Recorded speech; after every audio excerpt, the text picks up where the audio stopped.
Welcome back, everybody. I hope everybody enjoyed the first half of my show, Real Steel Sports. You're listening live on, if you're listening to South Campus Radio, this is James Krasnerick on WSCR Radio with Real Steel Sports. If you're listening just individually on Spreaker, this is James Krasnerick with another riveting round of Real Steel Sports, part 2 of my show. As I mentioned earlier, my first show, I'm broadcasting on both accounts at once, more or less to kill two birds with one stone. And because, I couldn't do my count. I couldn't do my show today at school due to a minor technicality. But for those of you that listen to my normal account at home, I'll be talking about a whole bunch of topics at once. And those of you who listen to my account at school, I will not be playing any music. Other than that, it stays the same. Let's go. I mentioned in my last show I talked a little about the Steelers, but I don't think it's really hit the Steeler Nation that they're 2-5. And my reasoning is this. I myself, along with so many other fans of this team, still believe they can get into the playoffs. I do. Because let's look at the AFC landscape. The winner of the AFC South obviously is going to get in. That's no question. The winner of the AFC East gets in. Patriots, as I just mentioned, in the East. Colts in the South. In the West, you've got Denver and Kansas City. They're probably going to get in. That's 4. You've got probably the Bengals in the AFC North. That's 5. The Steelers are competing with the Ravens, with the Titans, and with the Chargers and Raiders pretty much for the 6th spot. And they've lost to a couple of those teams this year. So that hurts their head-to-head, hurts them in the head-to-head record scenario. Should that be what it comes down to.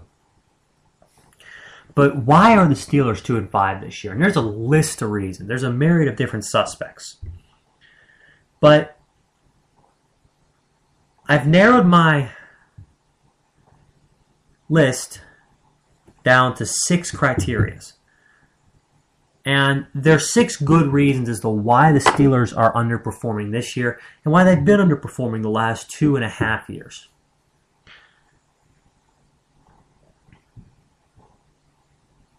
For one, the Steelers are a team that prides themselves in finding players in the draft, more or less mentoring, developing them, and then cutting them loose to the point of now you play for this, now you see what you can do.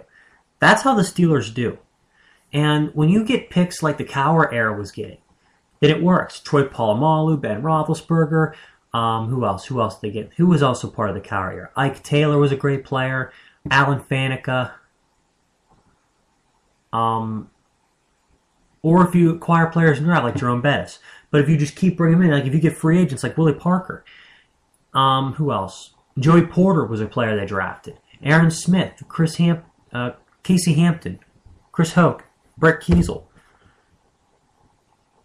Now look at it.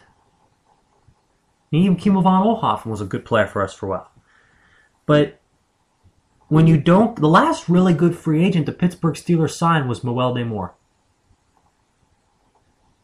That was the last one. And that was prior, I believe, to the 2008 season. So it's really been 9, 10, 11, 12, 5 good years since they signed a decent free agent. So when you do that, you need your players that you pick to start panning out. But if you look at the Steelers' draft history as of late...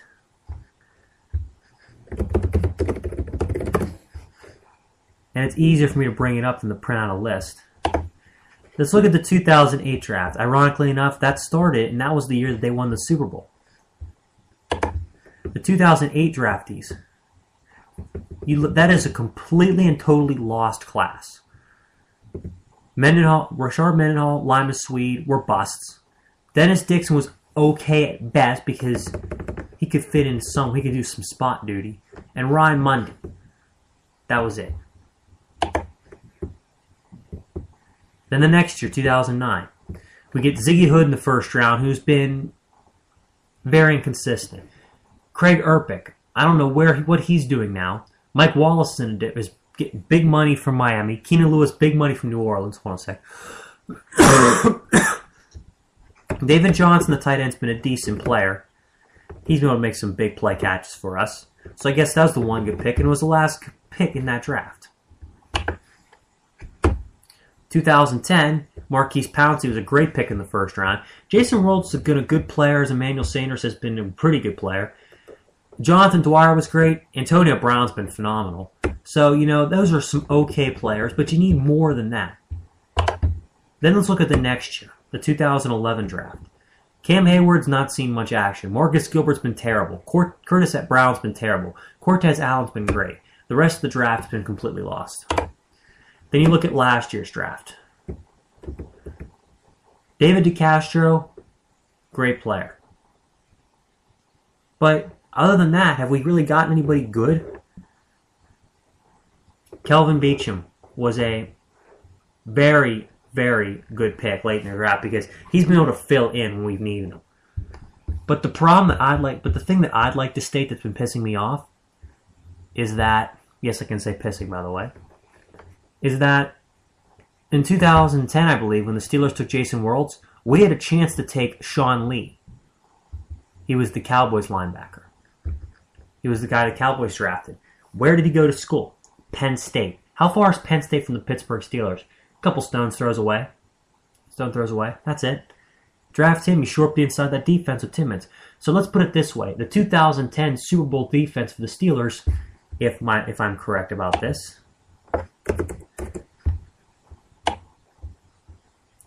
would have had the 2010 defense, instead of having the slow-ass James Ferrier in there, it would have been like this. Sean Lee, Lawrence Timmons, Lamar Woodley, and James Harrison as our linebacking core. 2011, so let's just say Harrison and Woodley are a little healthier. That linebacking core would have been the best in the NFL. Because Sean Lee the last year has been an all-pro. He's been a beast. And we had a chance to get him. Of course we didn't. It's the Steelers, what the Steelers do, I guess. So, it's one thing to get players in free agency. It's another thing to develop them.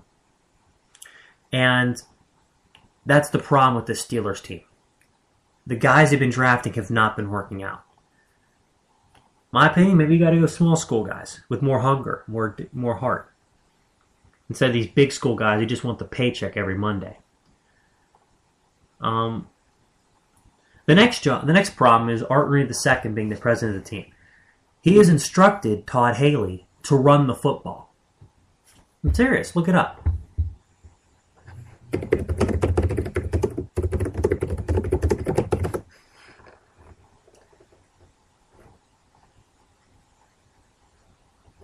Steelers president Art Rooney II.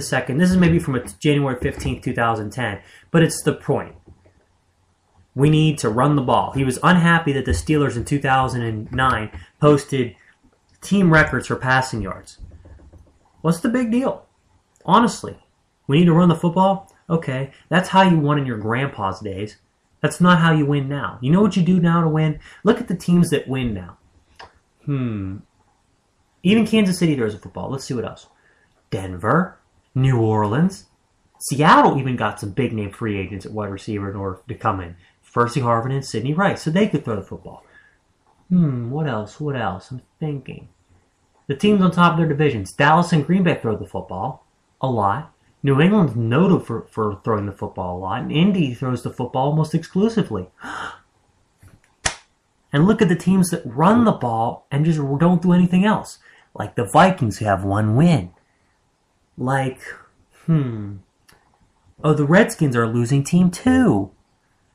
The Raiders are under 500.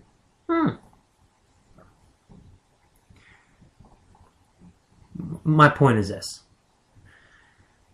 Steeler football is not running the ball and playing defense and not doing a damn thing else. If not for Terry Bradshaw, we don't have any of our 4 Super Bowl rings. And people who dislike Bradshaw can deny it all they want. I can prove it then. But that's a different story, different time. Steeler football is winning games regardless of what it takes. The Steelers that go out there and throw 40 times to win, do it. Run 40 times, do it. You do whatever it takes to win. Chuck Noll used to say that.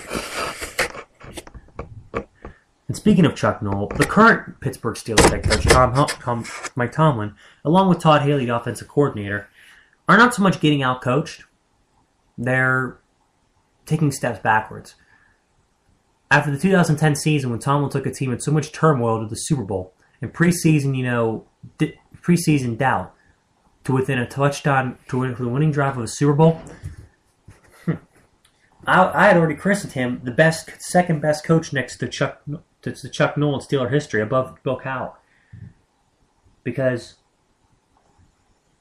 the guy friggin' did it 4 years. It took Cowher 13 or 14 or how many years it did to get a Super Bowl and to win another. But since then, Tomlin doesn't want a playoff game, and he's regressed backwards just sadly. You know? And hey, Todd Haley, throw it on first down, incomplete. Second down, run the football. Okay, 3rd and 8. Now what do you do? Makes no sense. Dick LeBeau, I think, needs to step down as my next one. Great career. Seriously. But your schemes aren't working. They're ancient. Even the zone blitz is ancient. Whoever's next in line, step up. The 5th one, if you're going to have a $102 million quarterback, don't you think the first thing I would do is protect him? Seriously, look how many years in a row Ben got sacked at least 40 times. Or that at least 7% of the time he dropped back, he was going to get sacked. So let's put it this way. Ben drops back 500 times a year to throw the football. He gets sacked 35 times.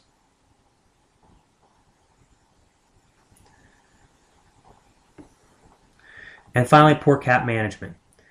When your salary cap is toe top heavy and you got guys up and coming that want raises and you can't afford them and you let them go, you lose. Simple as that.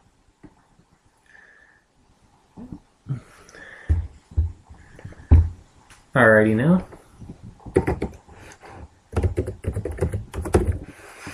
Away from football.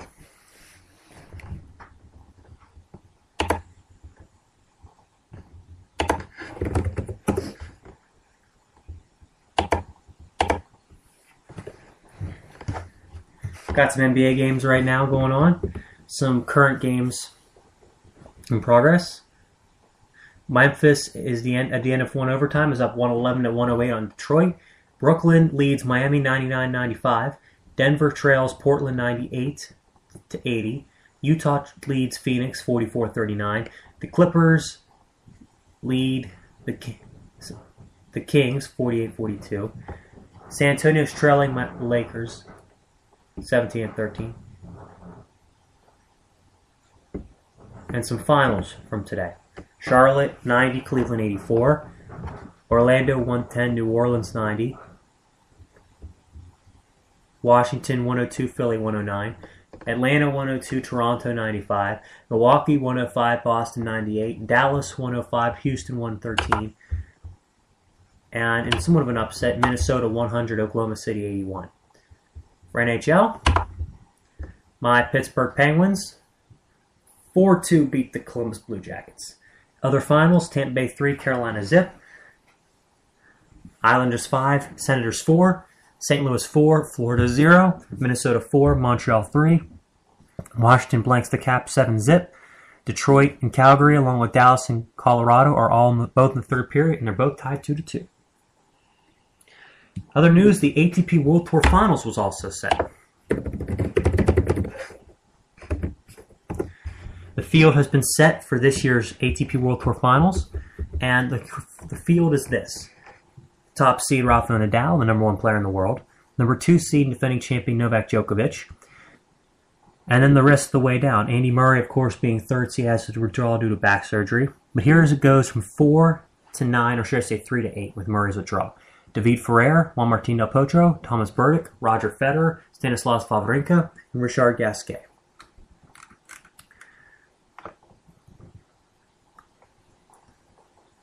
Also, the tournament that's helped decide many of these, the Paris Masters, which is going on now, the semifinals are set for tomorrow.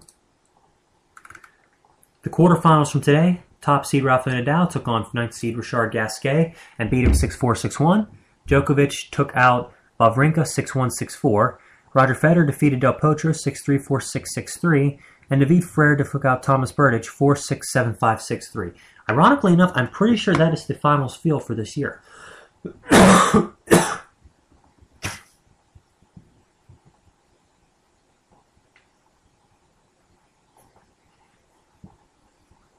So those guys getting a chance to play each other already. How about that? And as a result, the first semifinal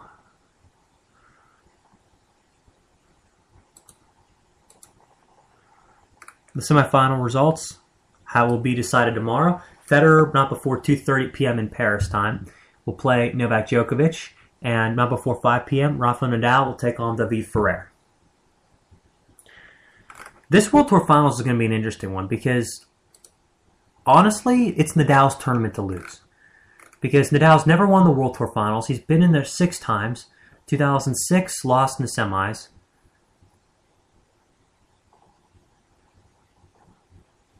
Yeah, 2006, lost in the semis. 2007, lost again in the semis. 2008, didn't play. 2009, round robin. 2010, lost in the final to Federer. 2011,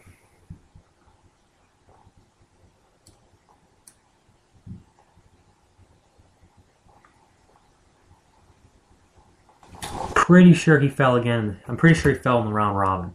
Not 100% sure. But the fact that he's never won this tournament before, I think will be a lot more riding on. I think he's going to play the best tennis he's ever played. But let's put it this way. Nadal's pretty much clinched number 1 for this year.